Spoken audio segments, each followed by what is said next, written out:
Hello, everyone, and welcome to our final Lunchtime Storytime with me, Mr. Spencer. We've read a lot of stories, and here's the end. My last story for you guys. Well, don't know what else to say other than let's get right into it. Today's story is All You Ever Need by Max Lucado. If that name sounds familiar, he also wrote one of the other stories I read, which was If Only I Had a Green Nose. So, let's get right into it. Years ago, there was a village in a desert land. In this dry land, there was very little water. It seldom rained, but when it did, the people scurried about, capturing what they could in buckets and pots. Every drop was like the purest of gold.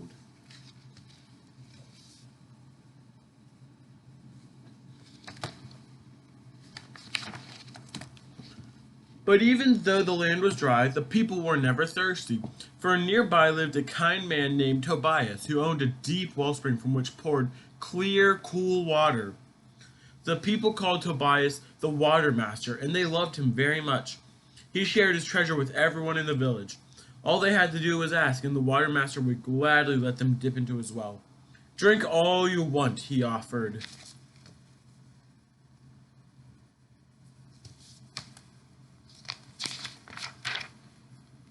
Not only did Tobias share from his well, but he taught his son to do this also. Tobias and his son, Julian, would help the people dip their buckets and carry their loads. Day after day, the people would come to the well. Tobias would smile and say, "Take all you need." He would talk to the people about their lives. He would laugh with them and inquire about their hopes and dreams, while Julian helped them draw water for their families. Tobias was a kind friend, always ready to help the villagers.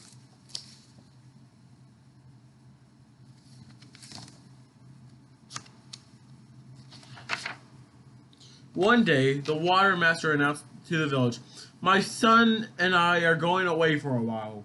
While we're gone, my servant Elzevir will watch over the well. He will give you all the water you need." With that, the water master and his son turned and walked up the road leading from the village.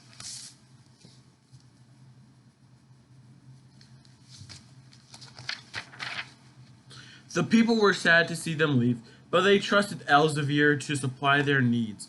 And indeed, Elzevir did just as the water master said. Each day when the villagers came to ask for water, he eagerly filled their buckets. As he did, he told the people, "Take all you need. There is plenty of water for all." For a time, the village went about its business as usual.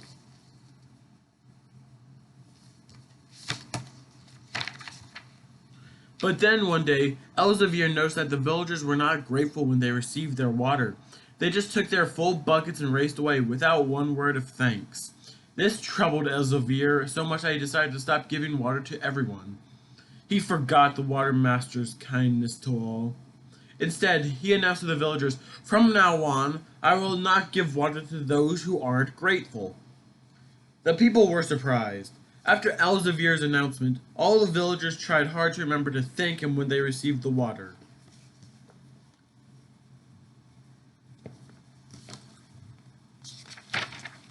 Sometime later, Elzevir noticed that some of the people were unkind to their neighbors and mean to their animals.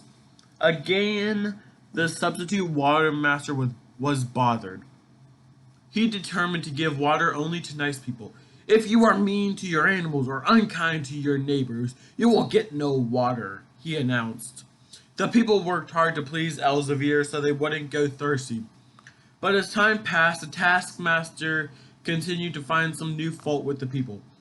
"You are too busy. You are too lazy. You're not quick enough, or smart enough, or pretty enough." With each decision, fewer people were given water.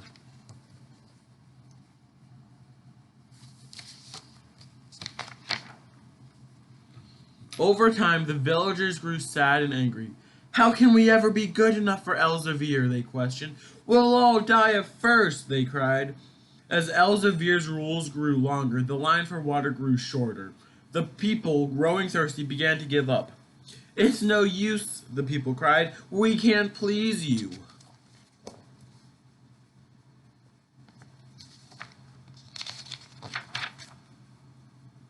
In the midst of the shouting, a quiet figure approached the gathered villagers.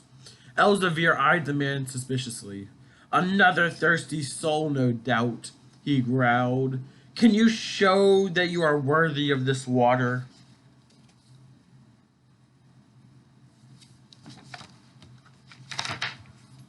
The man quietly strode to the well and turned to the people.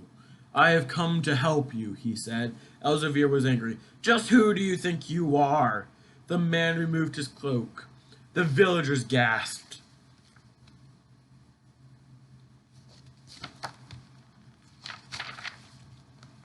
When they saw the familiar face, they began to whisper among themselves. "I am Julian, the son of the water master. My father sent me to share the water with all the people." At that, the people cheered. Elzevir became afraid. The villagers wanted revenge. "No water for Elzevir!" they shouted.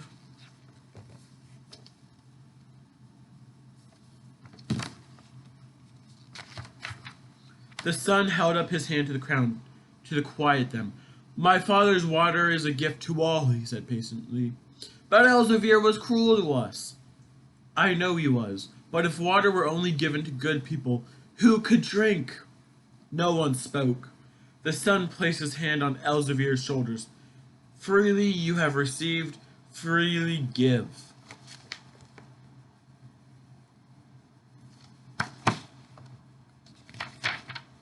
The people looked at each other and were silent. They knew the son's words were wise and true. And so, from that day on, Elzevir was forgiven, and the water was shared freely.